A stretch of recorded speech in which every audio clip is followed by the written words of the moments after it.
call this meeting of City Council to order, and it is my great pleasure to have two presentations to make before we get started here tonight. Lyle Dorner, can you come up? Yeah.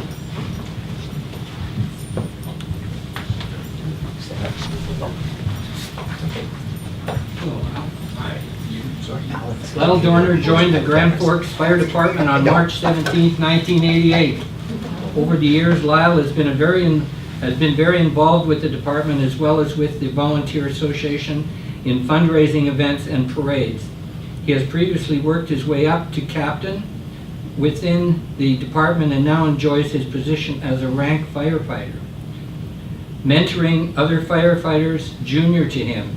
In March, Lyle achieved 30 years of dedicated service with Grand Forks Fire and Rescue and continues with the department in supporting and protecting our community.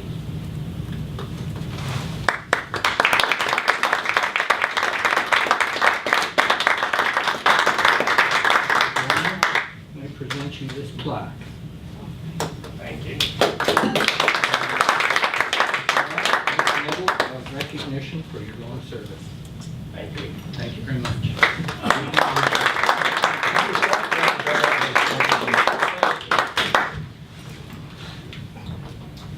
And Dale Harriet.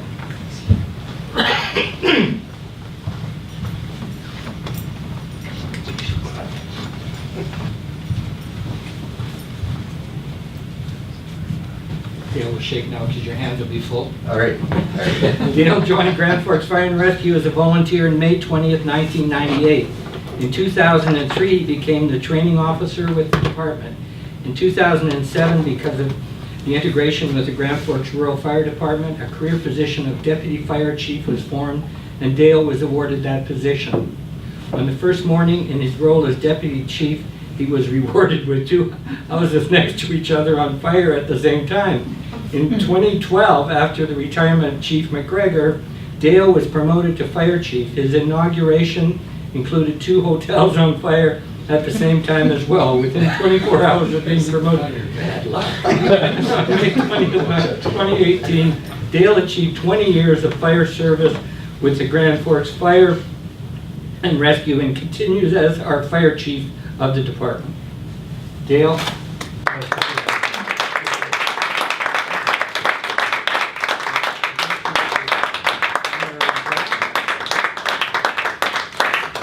This Medal of Achievement for long service. Thank you very much, Dale. Thank you. Thank you.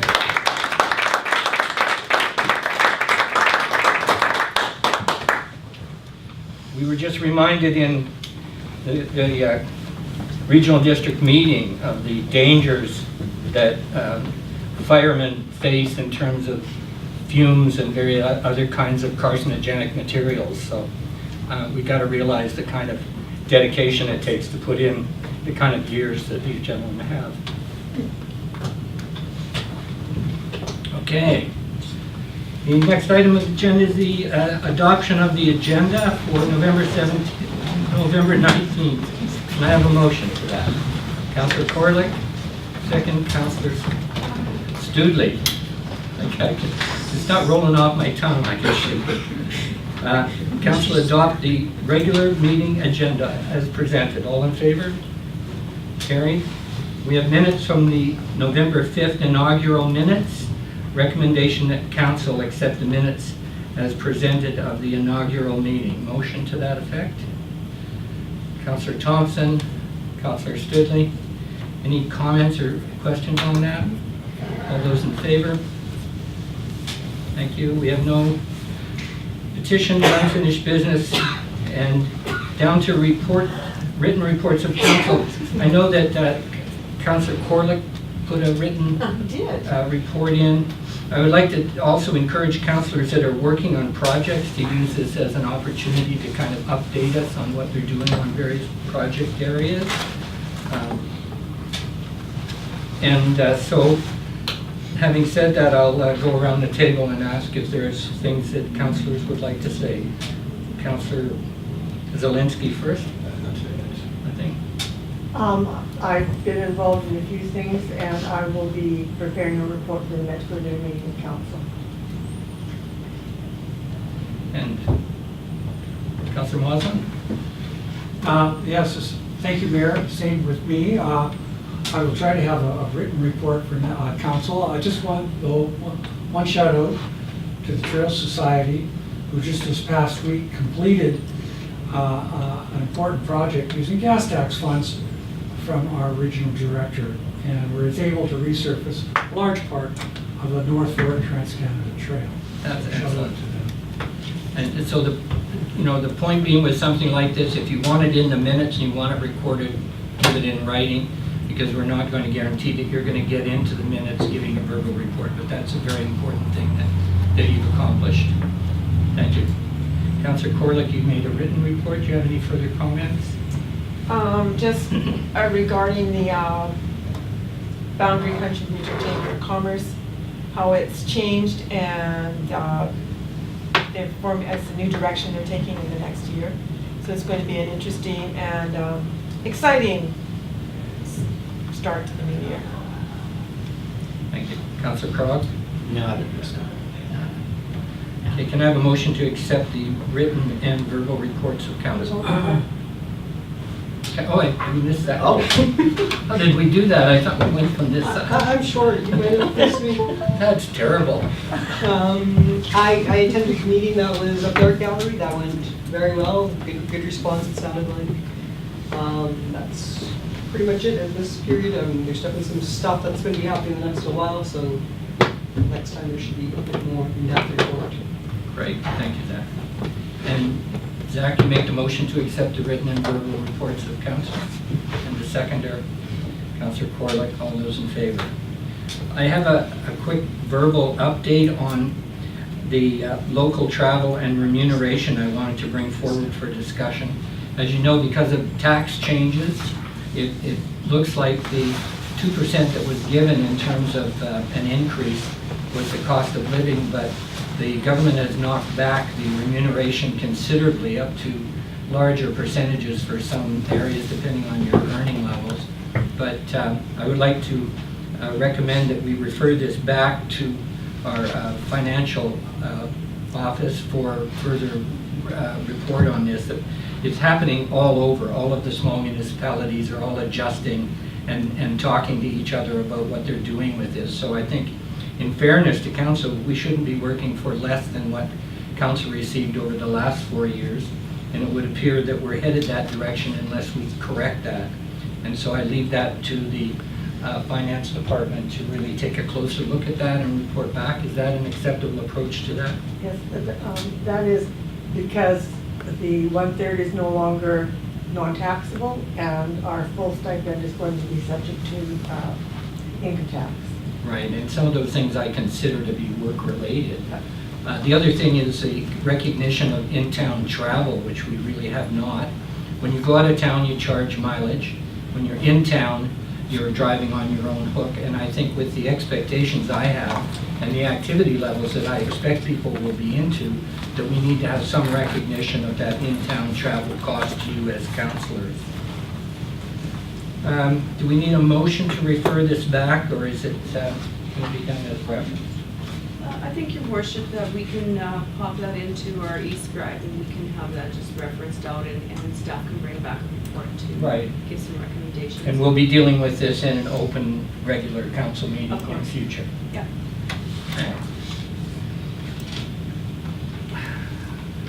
The mayor's verbal update, I guess that was it, but I'd like to report on the regional district material. So we were at a regional district meeting today in Midway. It was the Regional Economic Development Committee or the Regional Community Development Committee. They're not really sure sometimes what their name is. A lot of things are happening at that table with, first of all, let me comment on Area E. They have some really exciting things going on with Vicky G and what she's doing with the Idlewise land. That's that place coming into Rock Creek on the left-hand side where there used to be a motel, the Idlewives, I guess was it called. Anyway, Yeah. great plans for that. She's got all kinds of interesting projects on the way, community hub. She's looking at various kinds of operations in there, but I think the unique part of that is that it's a community service co-op structure, which I think is unique, but it shows like her setting up her own economic development wing as part of the Area E allows her to do these kinds of things. So she's moving ahead with that. We've seen that kind of activity from Grace McGregor in Area E, but now I think, or Area C, we'll be seeing that from Area E, and Vicki, she's looking at ways of creating employment and also the quality of life in her community. Simone something made a great presentation on the economic development work being done with TODA and some of the things that are being promoted at that level are an analysis through a postal code data of who's coming to our area, what kind of people. And so we did approve a small grant to further her moving forward with that, but with using the postal code data, she's able to look at persona types, so look at the kind of people that are moving around in various sectors of the boundary. So it's exciting in terms of data that we can then use in terms of direct marketing to different markets. That was some of the things that jumped out at that meeting. We're also looking at a boundary recreation master plan that's moving forward. There's a lot of discussion at this point about various aspects of the recreation department, and we'll have to decide as who's going to attend that recreation as our contact there in the recreation committee. What do they call it? Commission, Recreation Commission.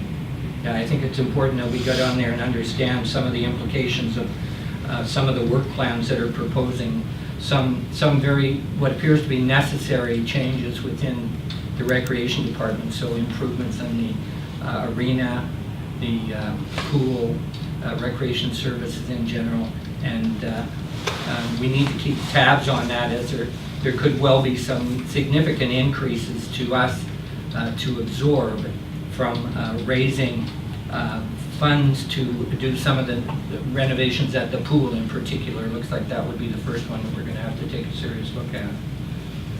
So that's about it. You know, it's as I said, the minutes of the regional district are showing up on our information packages, and so I would make a report at the end of meetings that I have and then ask if there are other things on that agenda that you picked out that you might want me to comment on. And when I see I missed there with the mosquito programs going ahead. You know, I also made comments about the animal control budget. It's been contracted again for 3 years to the commissionaires. I've always been very concerned about that in terms of it not being controlled locally, and I think the challenge there is if we want it locally, we've got to have a local nonprofit society get started that would be able to bid on that contract with the regional government. So that's it, and can I ask, are there any questions on the regional district? Hearing none, can I have a motion to accept my verbal report on the regional district? Councillor Thompson and Councillor Corlett. All in favor? Carried. The information items, the Office of the Premier letter regarding recovery efforts. That was in item 8A as an addendum added. This was like late Friday night regarding the DMAF grant application. Yes, okay, and this is an old copy of a written, that didn't include that. Can you add that then? Yeah, I have it on the. Okay. Okay, so the recommendation is that council amends resolution R 295/18/1022 from 200,000 to a maximum of 250 for the development of planning and support document in the application to disaster mitigation adaptation fund, which is a lot of money. 48 million. 48 million. So, having reviewed the background, it makes sense to me that this is part of what you saw when we had requests for proposals and requests for quotes, so that we could be more accurate in terms of what we promised to do in preparation for those grants. Further discussion? Where's the money coming from? Likely, we have it in, is it going through from the reserve account? The idea is, Mr. Mayor, that the province is supposed to refund us for this. However, that agreement hasn't been reached yet, or we haven't gotten confirmation on that. Mr. Watt may have some more insight into this. So that would stand for the whole 250? Yes. Correct, right. Mr. Watt? Mr. Mayor, thank you. So the initial request was that it come from reserve, and as with the addition, the province has been in close discussion since we first started developing the application in July, and the expression of interest in July, and then through council's resolutions in early September, and they said they would be seeking to support this funding request, and the risk was too great, and the previous council, proceeded to also put in the financial plan to be able to cost it. So the main changes, there's quite a bit of engineering that was involved, and the proponents, the winning proponents have quite a bit of experience with large flood mitigation projects, and so anticipated the environmental planning, phase 1 environmental assessment, and contaminated sites work that would need to happen for this project. So that's, we've been in discussion with the federal government about it, and I think we have a good approach here. Thank you. Further comment on this issue? Past practice for myself is when a motion like this comes forward, we actually mention the account that it's coming from, just so that it's clear. I don't know if that's... I think it's that's a reasonable correct. ask in terms of request or information. Is it okay if we amend this to say from reserves? Is that necessary?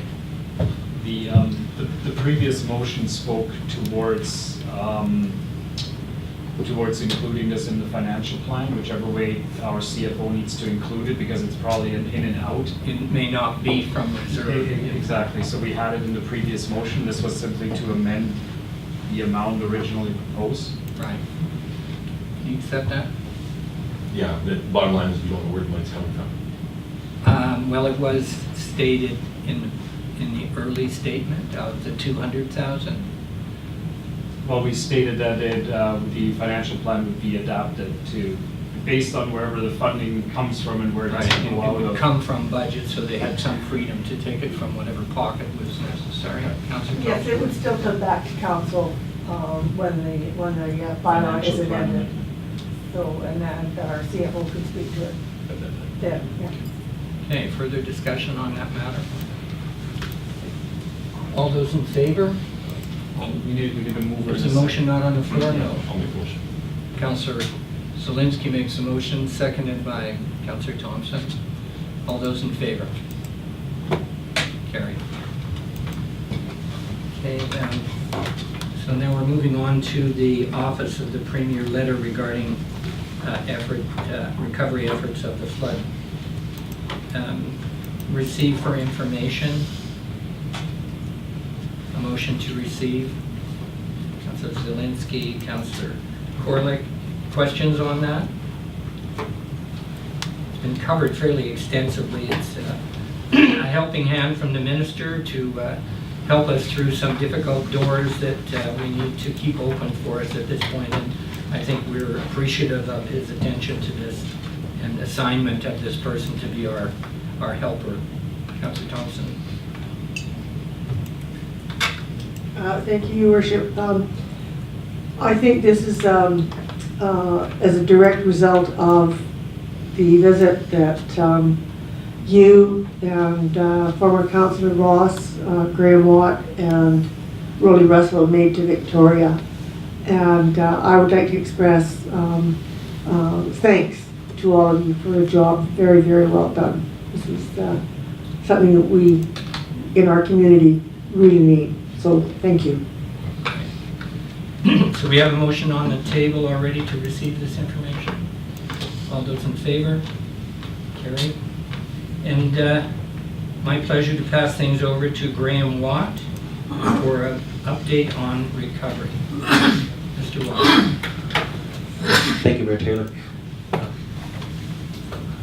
Can I swap the, thank you, perfect.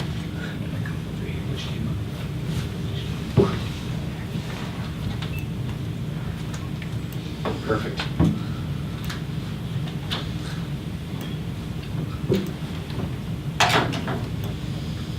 Oh, of course, there we go. Excellent. So, thank you. So with the installation of the new council, it was a good opportunity here to delve back and take a look back at where we've come from in recovery and what some of the key points are. I recognize that many of the council attended quite a few of the, many of the current council attended quite a few of the community meetings, and you've seen this evolve. I think this is a good opportunity to recap, and going forward, there's a lot of challenging decisions and implementation discussions that we'll be delving into. So hopefully this will support those discussions. So this doesn't show up that well in the light, but the dark blue, this is a satellite image obtained. We purchased it about 2 days ahead of the peak of the flood, and it was taken at 11 in the morning, showing exactly the extent of the flood waters. And we could see, you can see here, 68th Ave, 2nd Street, the inundation at the highway bridge. The event was severe and widespread across the boundary and presented real challenges for the Emergency Operations Center, of which I was a part for over a month straight, as well as many others from the regional district and the city. There were dozens and dozens of first responders who put their lives at risk to save people and animals and property from damage. And in the event of the flood, we didn't know how complex and challenging the path to recovery might be. I wanted to just share brief. That's right. Yes. Will it work? No, I've got to make it go to the other screen. That's the thing I got to do. Yeah, that's the part that needs to press. Hold on. This is a magic screen.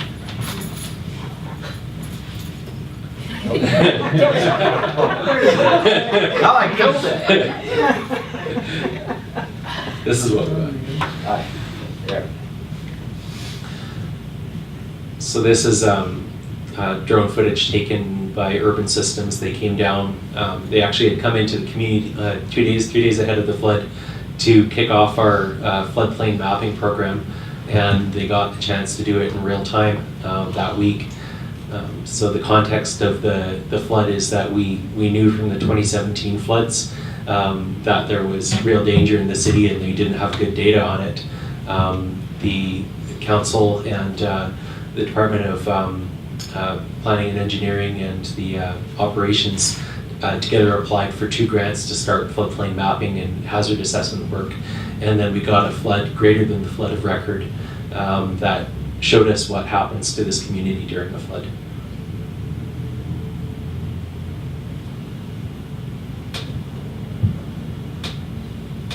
Looking at the south end of Johnson Flats, the tip of which is in the regional district.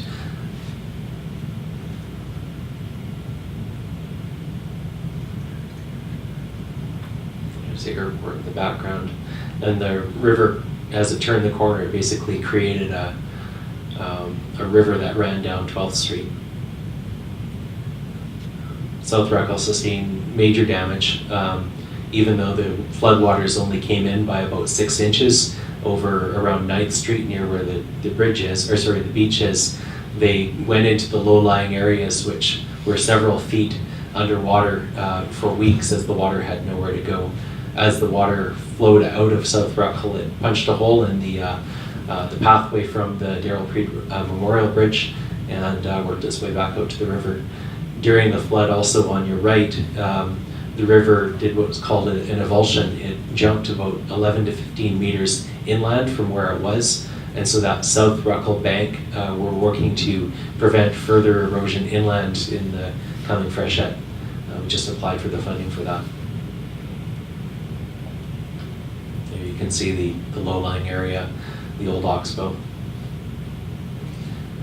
During the flood, the water came to the actual height of the rail grade. It came right up to the rails, and water was starting to push its way through the ballast below the rail. And you can see how it's contained by the rail there. It didn't make its way through the industrial area and across through our sewage treatment plant. There would have been even greater components to our disaster if that had happened.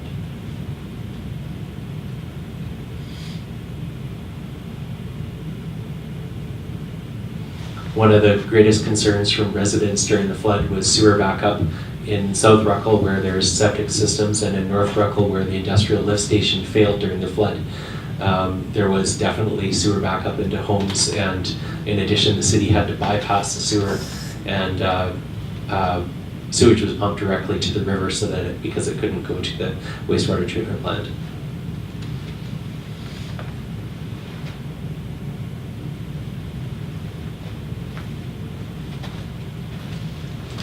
So the dike in North Ruckle was built after the 1971 flood. You can see on the right there where it breached. It overtopped the dike first and then cut a hole in around 5th Street in 2 spots.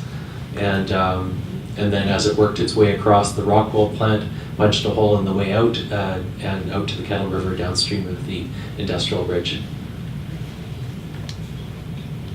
There's our chlorination facility.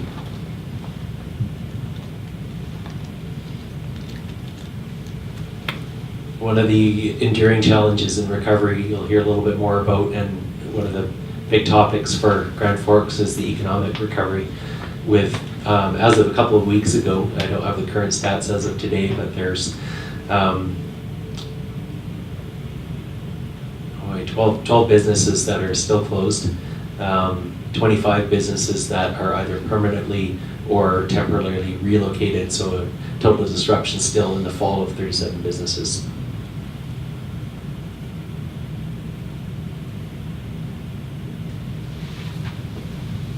And it could have been worse. You can imagine a jam coming up against the bridge that carries our water line over to the east side.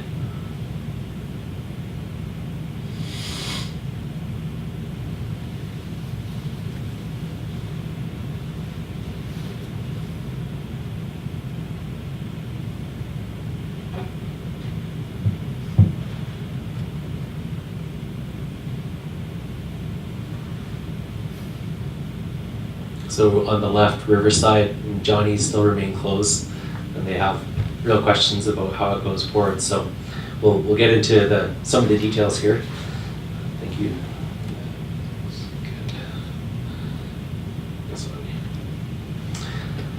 So the flood wasn't just focused in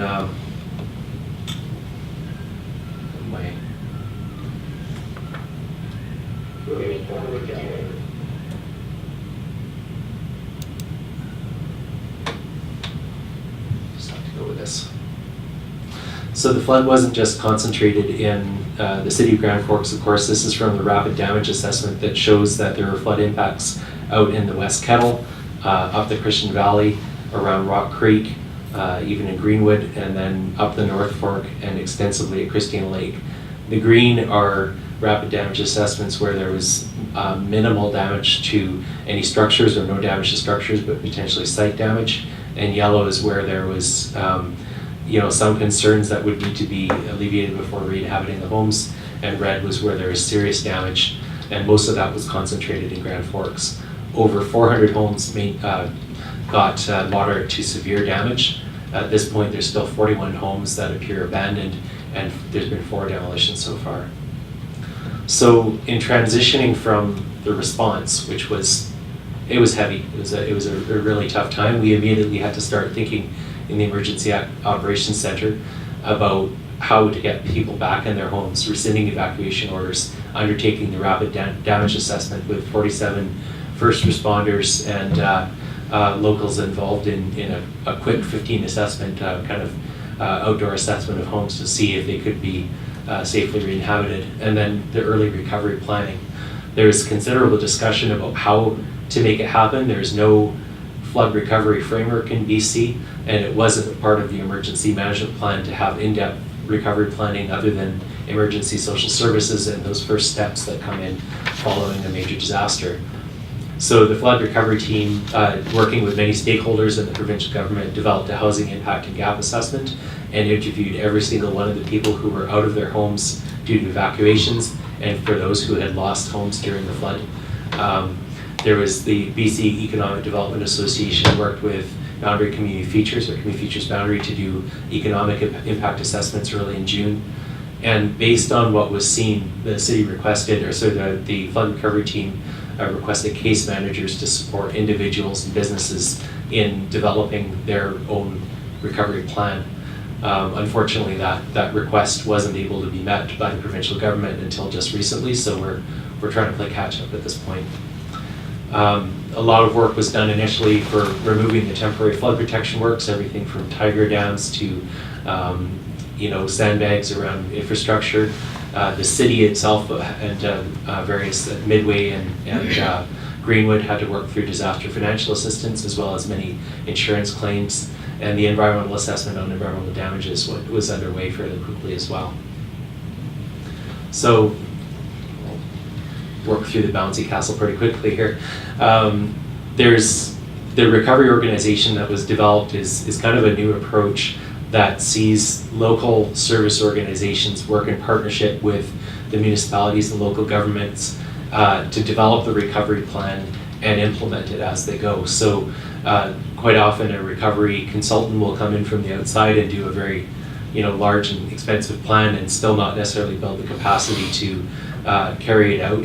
And so with this approach, with the City of Grand Forks working in critical infrastructure, Urban Matters, which is an outside consulting agency supporting housing recovery, Community Features Boundary on economic recovery, Boundary Family Services for wellness, and Kettle River Watershed Authority on the environmental work. There's a cross-section of local expertise and regional and provincial expertise that's come in support of the recovery management, and then connection back with the provincial government across several factors. What kind of centers it at the top, I'll come back to it, there's a management committee which is composed of senior management from the city and from the regional district, and then both chief administrative officers, and then policy group representing the city council, 2 from the city council and 2 from the board. This policy group is a subset of the emergency management policy group at the regional district, which oversees emergency management overall. This one's specific to recovery.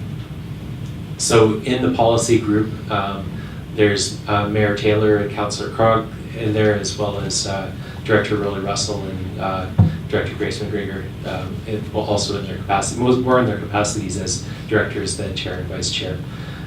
It provides a continuity of understanding of recovery operations for when there's funding and policy issues for board and council consideration. And then it identifies and brings forward changes to policies, programs related to bylaws that relate to the flood response and recovery. So what you would expect from this policy group over the next several months would be changes to harmonize floodplain bylaws, for instance, based on the findings of flood assessments, or changes to the emergency management program to properly undertake a flood response plan. So there's additional work that can happen where liaisons from the regional district or from the city can connect with the recovery organization, and generally that will work through corporate services.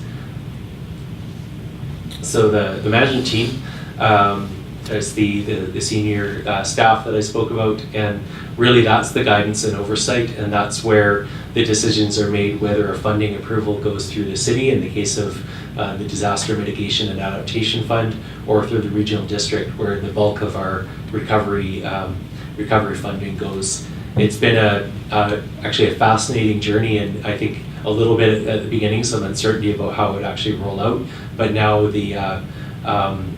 there's joint meetings happening regularly with the management team and the policy group, and that's basically providing a lot of support. And that's definitely through a lot of involvement with both CEO Heinrich and Anderson at the regional district in the city, and tremendous engagement by senior folks as well. And the last 3 meetings have been that policy group, management team, and the recovery managers together, so that we can talk about the key messages when we go and talk to folks like this in Victoria, the communication and staffing needs, refining strategic objectives, and identifying strategies for political engagement. I'm just kind of cutting through this fairly quickly. I'm not going to go into detail in this, but there's some detail in the report. So the 5 pillars of recovery: infrastructure, housing, economic recovery, social, human, that's the wellness factor, and environment. You can see the immediate work was, what do we do right away? And then the long-term recovery work, the large disaster mitigation adaptation fund proposal, for instance, out of the infrastructure team. That long-term funding, recovery housing, how do we get, a movement of a part of a community if all the funding comes through? That long-term economic recovery, how is that going to connect over the long term? And one of the exciting things in the last week, of course, is the receipt of the Rural Dividend Fund Special Circumstances, which will enable some really deep engagement of rural Grand Forks in the city and downtown in economic recovery. A key aspect of the wellness now is the case managers I mentioned. There's 5 of them who are going to be working, helping people on their individual pathways. This is a really big issue, the mental health, the wellness of the people in the community. What I've learned about disasters like this is it both unearths and layers on trauma. So people who have had difficulties in their past, often those things come out during a flood, during a response, and then a year later or 2 years later. So the role of Boundary Family Services is critical in helping support our community here. And then the environment, and the Kettle River Watershed Authority is really well positioned to help with everything from debris removal, like that famous truck that's in the river off Johnson Flats, then working right through stakeholder and planning engagement for erosion protection and making sure people aren't just dropping rocks in the river to protect their bank, that they're going through the proper channels. I'm not going to go in detail, but our local structure is mirrored by a provincial one. And before Parliamentary Secretary Jennifer Rice was appointed, there was no policy level, as in cabinet minister, member of Legislative Assembly, anyone more senior than a executive director of a provincial branch who was assigned to deal with policy issues resulting from legislation. So after this, the development of Jennifer Rice's involvement with us and being able to connect closely and ask questions of the provincial leads and connecting back with our policy group and liaisons, that's a major win, because there's lots of challenges. There's no roadmap for recovery in the province. So one of the key things that the policy group did over the last 2 meetings was develop a set of strategic objectives that would guide recovery over the long term. So this is something that recovery management looks back to at a weekly basis as we look into our major funding proposals. That gives us guided posts for language and helps us think about what kind of things we need to concern ourselves with as each milestone is passed. So the number one reflection of all of it is thinking about how do you protect public safety over the long term, over the 100-year time span, maintaining emergency access, reducing flood risk exposure of households, transportation routes, and sensitive land uses, and then ensuring that response, recovery, and long-term planning supports and fulfills that BC emergency management system priorities. So for those of you who've been involved in emergency management, there's basically, you start by making sure your first responders are safe, and then you save lives. It works down the list. Economic and environment are down the list, but it's starting at the top with protecting folks. And of course, here's 2 of the Swiftwater team from Search and Rescue involved in Swiftwater rescue during the flood response. And this is something that was very clearly messaged to us by various levels of government that we don't want to be seeing this again. So wellness, foster and support health and wellness and support housing recovery. That immediate suffering, this is the Emergency Social Services Center up at the curling rink. Immediate, medium and long-term housing recovery, and supporting household and community resilience. Delivering permanent solutions, so developing, seeking funding for, and implementing flood protection and adaptation solutions, including engineering, green infrastructure, don't worry, I'll come back to that phrase, and land use bylaws and policies to improve climate resilience. And in that, seeking to optimize financial, social, and environmental sustainability in those solutions. So green infrastructure, the example that I really like here is that there's wetlands and flood channels separated from the river, so that when the flood comes up, it has room to spread out and slow down, and by the time it gets to the dike, it's actually moving very slowly. So a perfect example is up Riverside, south of Barbara Ann Park, where you've got that natural area between the dike and the river, and even though the water came very high against the dike, there was no scouring that happened because of the natural floodplain. So, could this be market? I'm not sure, but I love this photo. Anyways, facilitate economic revitalization. This is led through community features, of course, as well as the City and Downtown Business Association and the Chamber of Commerce are all heavily involved. So seek opportunities to advance recovery as investment and community resilience and development, foster the environment for economic diversification and new opportunities, and create opportunities for higher levels of support for economic and agricultural recovery. I do want to pause on this last one for a moment, because this has been one of the greatest challenges, is having funding support for business recovery and for agricultural recovery, where disaster financial assistance left many in the lurch as their businesses, because people wear many hats here, their businesses weren't able to get disaster financial assistance because it maybe was less than 50%. So if you're, let's say, on a pension and have a home rental that supports your quality of life, that wouldn't have been able to be repaired through DFA if you didn't have insurance available. So a lot of challenges have come through with that for businesses and for farmers, and I think that's probably one of the greatest challenges. So that's why we have a parliamentary secretary assigned to recovery. Environmental resilience and adaptation, so resolving environmental challenges caused by the flood, advance ecosystem restoration and protection of natural assets and ecosystem health, and seek opportunities for improving climate resilience at the ecosystem level. And finally, of course, engage community and stakeholders, participation of stakeholders, ensuring affected individuals and households are involved in those decisions. Consistent, open, and understandable communication tools and approaches.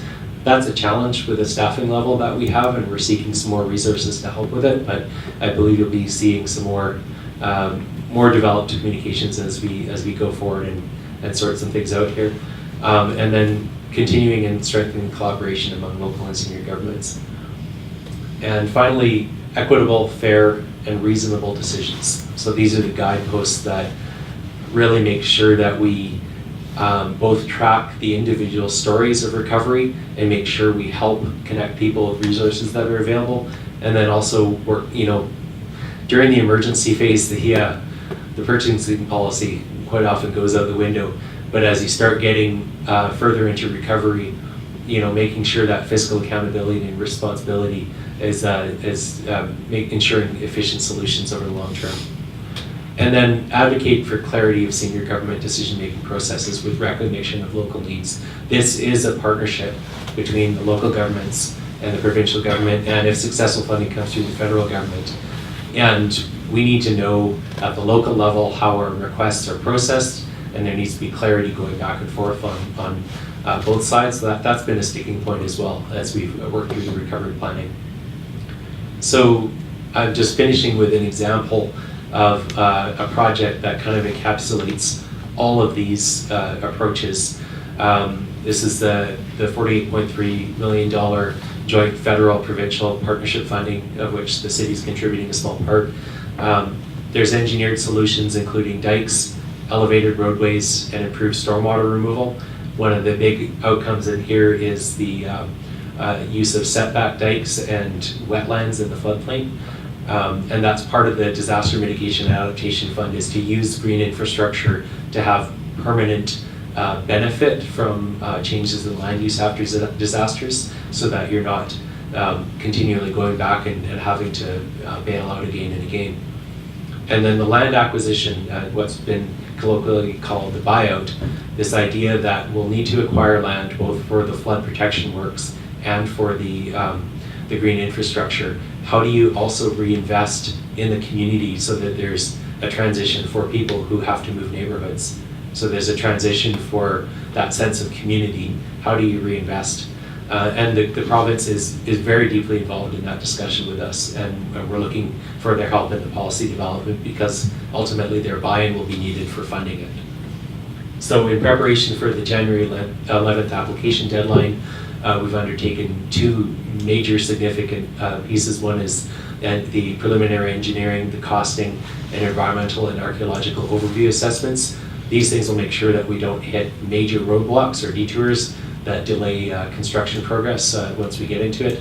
And then the appraisal and land acquisition attestation. So in the second case, we need to work with a professional appraisal company to individually evaluate all the properties to be acquired for this project. And also there's a council resolution that would come out with this that all the land acquired would actually be put into permanent protection. So ecological reserve, wetlands, open space, no longer could it be used for that economic use. So adding the plus mark beside that, we also applied for the $3 million, I missed 3 zeros there, 3,000, I guess, National Disaster Mitigation Program. And that is was seen as a quick win because the funding is announced earlier in the year. It's basically a 1-year funding window to take us for flood protection on the east side of downtown. So from the Yale Bridge down to the Forks and across the 2nd Street. And it's a combination of a flood wall, a setback dike, and then a stormwater improvements, including a major pump to de-water that storm system when we're in the depths of a flood. So that is the length of the update.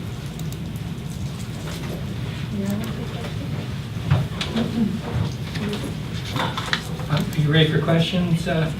Watt? Yes, sir. Councilor Thompson? Excuse me, the appraisal and acquisition attestation, is that going to be in accordance with the previous council's resolution that it would be pre-flood market value?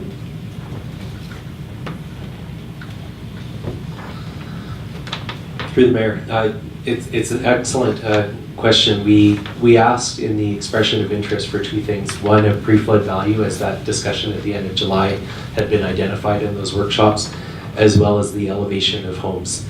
So in both cases, the federal component of the funding won't support that. So the federal, they won't support the raising individual homes, and then they also can only base it on current value. So this presents a detour. We have to seek the provincial side of that. It's a tremendous challenge, and we're just basically in the last day or so sorting out what this challenge means. But it's a tremendous challenge. That means that if we're not able to achieve a fair buyout and transition plan for people so that they are able to move into their new place, however we achieve it, then it's not a good deal. And ultimately, all of this is funding dependent, and contingency plans for how things are funded have to work through what's eligible under different grant programs and then what can be eligible through other means. So this will be definitely a big part of the council discussion over the next while through our policy group. Yeah. So Zawinski?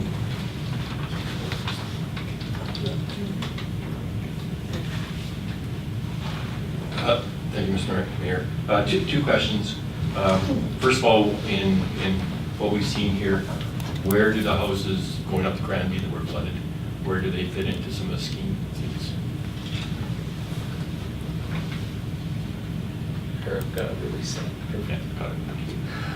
Through the mayor. So you can just nod, so we don't have to do the dance again with that, but up the Granby is on Auburn Riverside or up the North Fork of the Granby? Up to North Fork. Sure, yeah. So there's two parts to it. On the sites where there's nine properties that are actually still under a state of local emergency, where either access or imminent erosion threat or other issues make it so that the regional district wants to keep close tabs on them. So in the case of some of the properties up the North Fork, one of them was isolated by the river and separated from its driveway. They're still under a state of local emergency, and there's other properties that have some imminent risks. So on those sites where those imminent risks, there's a planner working with the regional district and the flood recovery team to work out their complex kind of issues, including further engineering assessments, and then trying to come to a decision with dialogue with those homeowners about what can be done on that property. In some cases, it may not be feasible to re-inhabit the property, and certainly in some parts of rural Grand Forks, that's the case. In other cases, there might be able to be structural protection or new access added. In terms of rural Grand Forks, not only up the Granby and out in the west boundary, Christian Valley, there is many homes, Darcy Road, South Nursery, that were flooded by this, flood of record. And in some cases, there's going to be the opportunity to look at the elevation of roadways to provide emergency access. But in general, the larger land base there is with less public infrastructure, the more essentially on their own landowners are in terms of being able to access solutions. And that's a really significant frustration for a lot of people. I know that probably doesn't answer your question. It's very site-specific, though. You're right, it doesn't answer your question because I didn't give you the right location probably. Thinking of the west of the Omega, those lots up there. Gotcha. Okay. Thank you, through the mayor. So what's being proposed for and what council endorsed as well was basically a dike setback about 5 meters from the river's edge, and it will protect all but one of the homes that's on that reach. One of the homes may need to be moved or relocated further back. The lots are quite deep. So there would be a flood wall against the river or a low dike against the river, and then Lower Granby Road as well would need to be elevated to maintain emergency access to the north. There would need to be improvements to drainage to make sure that area doesn't back water up and hold it behind the Omega. So those will be put in the proposal. Okay, and council received sort of a different outline other than your presentation here. There's one section that I'm concerned about, and it's actually 7B. Turn this off. Okay, The system is the Vimeo channel kept on playing. there you go. 70. And recovery team, let's go a little further.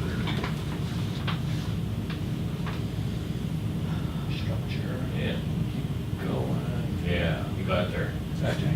So 7B, and I see not yet funded, kind of concerns me. Yep. Oh. So going back to one of the last bullets in the slide about clarity of provincial decision-making, this was a function that was requested in early July of the province. It got bundled up into another request that was anticipated to have been funded in early September, but then that decision didn't happen then, and we couldn't get any answers about why. The case managers were also bundled up into that question. Subsequently, about 3 weeks ago, we learned that all of these things were being referred back to Emergency Management BC, and that in some cases we would need to resubmit the requests. So they've been bounced around, and they eventually came to some clarity about how they would seek to fund them. And so based on the chance to resubmit, we clarified what we were asking for and strengthened it, and also had the opportunity to bring in a flood response and disaster management expert who would be the consultant supporting us on this project. So we're waiting to hear back on that. We submitted it last Friday, and I'm crossing the fingers. What's your question? Councilor Moslin? Thanks, Mayor, and thanks, Graham, to you and your team for the amazing amount of hard work that's gone into this and the careful thinking. For me personally, it's a matter of trying to catch up, and maybe it's a little confusing for other people too. Earlier this evening, the council authorized an increase of budget from $200,000 to $250,000 for a request for quotes and a request for proposals. Can you tie that into this process? How did that fit in to what we saw in this report? Sure, so I'll step back, first of all, to the hydrologic damage assessment and impact assessment that happened early this summer. So Urban Systems was on site early in the flood recovery to look at the damages, and the flood recovery team in Regional District hired Don Dobson, a senior river engineer who's been involved in flood protection projects for decades around the province. He came and looked at the river. We flew major sections of it. We looked at at-risk sites, and he was asked to prepare some solutions for discussion with the community. And the recovery team and council discussed how to approach this, and it was decided that there would be peer review by engineers, technical review by key regional and city staff and expert input, and then stakeholder discussion by council representatives and regional board representatives in a stakeholder discussion. That created another draft, and that was taken out to the community in early August, and that proposed some various flood protection works and buyouts of different areas, including what was basically advocated for as part of this disaster mitigation and adaptation fund. Based on that stakeholder discussion, including council at the end of July, staff at the city put in an expression of interest to the disaster mitigation and adaptation fund. The timeline was really tight, but we basically had to put something in that reflected what we believed the will of council would be, even though their decision was a month later. And at that time, we also identified a budget request of $200,000 that would support the technical work in order to build the documents attached to our application. So the application in early January to kind of undertake these flood protection measures that Don Dobson proposed and were discussed and ultimately endorsed by council at the beginning of September, that fits into that DMAF project. So given the complexity of the planning documents were greater than what we anticipated back in, I guess it was the summer when that initial estimate came in, that's what this increase in request was for.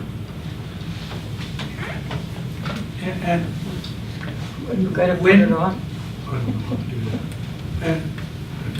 Anyhow, and this work, that your request for proposals and request for quotes, when do you expect it to be complete? And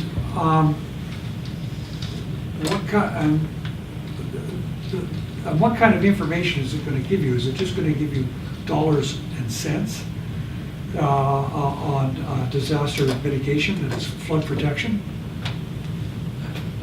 Through the mayor, excellent question. So, sorry, the first part is when, and then the second question is what. So when we went through the procurement process and finalized it last week, so we reviewed and got one proponent through the RFP, and there was only one qualified proponent based on the following to the letter of the law, the request for proposal process. They got in on time, but it was also a highly qualified proposal from an engineering firm with tremendous depth in flood protection and emergency management. We received 3 quotations for the request for quotation on the appraisals and selected a firm that actually is really strongly represented regionally that will be undertaking the appraisals. So on the appraisal side, we actually have to have 122 different property assessments done to see what the pre-flood and post-flood value is, so that no matter what we get funding on, we'll have the full, all the options available and a full understanding of what's there. It's complex though to know what the pre-flood value of is a house that's gone now, or that's boarded up and not work safe. So there's work that the appraisal team will do with our building inspector, with the regional district building inspectors, to understand what the flood impacts were and what those houses were like beforehand. So that's one of the components that was more expensive. So we'll be getting a fairly large report that includes a lot of risk management on the appraisal side. On the proposal side, there's costing, like you say, dollars and cents, and that includes some preliminary design, so some assumptions about the height, width, the amount of materials required to key in the dikes, the amount of materials to elevate roadways, all of those components. So it's not just dollars and cents, but it's basically the engineering logic behind it.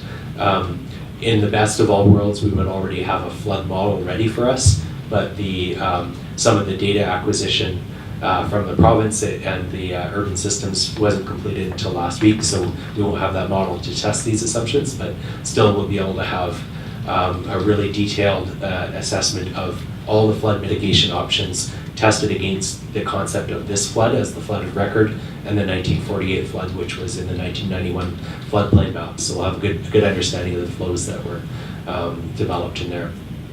So not only is there the engineering though, there's also the environmental assessment. So we know about Lewis's woodpecker habitat, the riparian areas, the trout, the speckled dace, you know, the sensitive ecosystems that are in the city. How can the work that's done on this mitigate any damages or prevent any damages or compensate for them so that we're ending up with an environment that's better than, you know, what it is now. There's the archaeological overview assessment that looks at what known resources and likely resources will we have to plan for, and are there sites that will require a phase 2 archaeological assessment once we get funding to make sure that we don't get major delays from archaeological sites. Thirdly, there's contaminated sites, a phase 1 assessment of that. It builds on several other pieces of work that the city's done before, but specifically looking at the alignment of all the flood protection works, what sites are there that could cause problems when we actually get to soil disturbance phase. Of course, that affects costs, same as archaeology, right? Same as endangered species. So ultimately, those different components need to be done by people with a lot of expertise and horsepower to do them quickly. We'll be getting a draft of both projects just before Christmas and then reviewing them in the period by just after New Year's, and then about 5 days before the grant is due to receive the final copies, assemble the application package and get it to Ottawa. Answer your questions, Councilor Miller? Just one more, Mayor, just one more. So, MAR options, these studies are going to create options for council's consideration.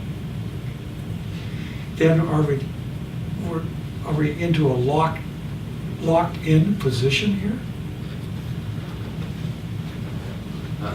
Through the mayor, so this is a really good point, I think, to refer it to you know, representative of the policy group here, but I'll just kind of speak my piece on it. So council of the day presented resolutions which, based on engineer recommendations, set the path that we're seeking funding for. There's one risk is that the exact path that is proposed will have challenges in funding or detours in funding, and so the policy group and the recovery management would have to work with obviously the city council and stakeholders, et cetera, to identify what's the best way through that detour. I don't know that you know, we've identified the idea that there could be some risks of changing course, but we need to be adaptive to new information as it comes out. Through the mayor, if you have anything that could add to that. No, I understand that there's been commitments made that are tied to funding, part of a universal plan, and any kind of changes to it need to be carefully considered in terms of what the implications of that would be through the policy group. Councillor Krog and myself are on that group at this point. But I think it's very much an appropriate question to ask in terms of how much flexibility is there, because we are promising that we're being creative as we can. But that seems to be limited by some realities that we need to accept here. Councillor Thompson. Thank you, Your Worship. Through you to Graham. The resolutions that the previous council adopted were to advocate. So I can't, in my opinion, I don't believe any promises were made that this is what's going to happen, only that this is what the council would be advocating for. So when you're talking about deviations, are you referring to deviations from those resolutions, or are you talking something different?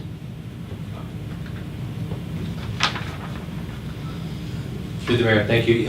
Yeah, essentially, and kind of the path that we started walking down through those stakeholder discussions and council resolutions as the overall long-term strategy for the change in land use.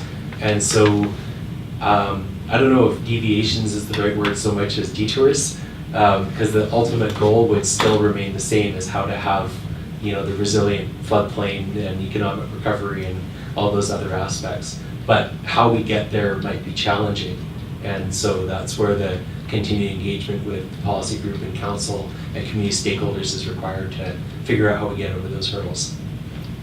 And I think of personal interest to me is that the caseworkers are coming on quickly onto the scene and are going to look at individuals. I think businesses too here have been shortchanged in terms of what we've given to families and community other than business, but are going to analyze where the existing programs have failed these people and where we can take a closer look at if there's any other solutions we can offer.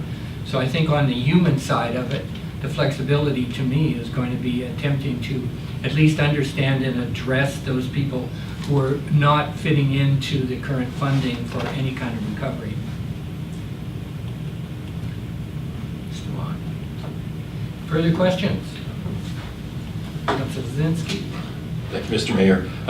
Just because I'm having some challenges with my calendar, so tomorrow, council's going to be able to talk to you and ask you a few more questions to get us up to speed a little better. Yes. And then Wednesday night, you have another flood meeting for the community. That's right. Okay, great, thank you. Further questions? No. Graham, thank you very much. You've been working so hard. I know the kind of work that you put in, the kind of efforts that you put in on our behalf, and I saw you at work in Victoria. So thank you very much for all your hard work. Can I have a motion to accept the flood manager's report? Councillor, come on, Studley. Councillor Krog. Sure. All those in favor? Getting to the end of a long day. Thank you again, Greg, for all the hard work you're putting in. And you didn't use any acronyms. I was so impressed.